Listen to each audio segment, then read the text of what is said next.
The T3 Inside Information Report was just released, and who better to talk to about some of the findings than Bob Veres? So I caught up with him to learn more.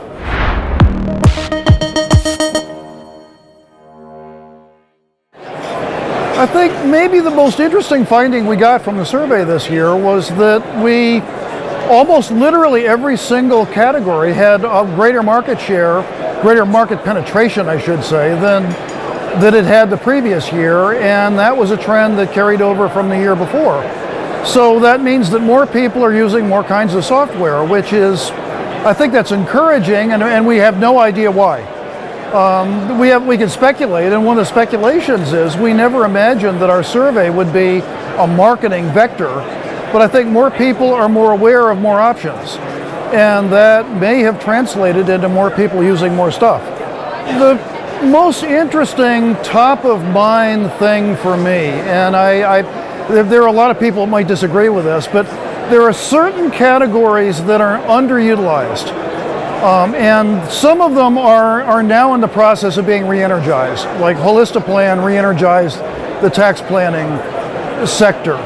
The cybersecurity sector is waiting to be re-energized.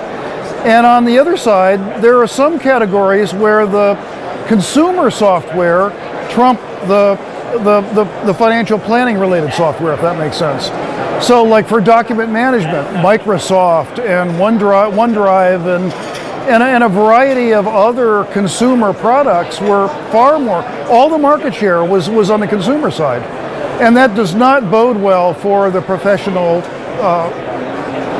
soft fintech world, if that makes sense. And it was the same thing with calendar applications, if you will, and password management applications.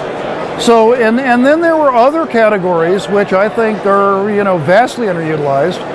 The estate planning, social security planning. We think that the software utilization is a pretty good indicator of how many advisors are offering those services. If only 30% of advisors are doing social security planning, if only 25% are doing estate planning, then that's a potential deficit, I guess. That's a knock against the profession. One of the big takeaway from our survey for most advisors is when if it's a buyer's guide, and I think it is turning into that, then you don't need to look at only the market share leaders. The market share leaders, generally they had good ratings and generally they're good solutions. And I think most people know who they are in the various categories. But if you look down the list, there are some pretty obscure software solutions that have 8.5 user ratings, 9 user ratings. Advizon, Andy's Wealth, Accelerate.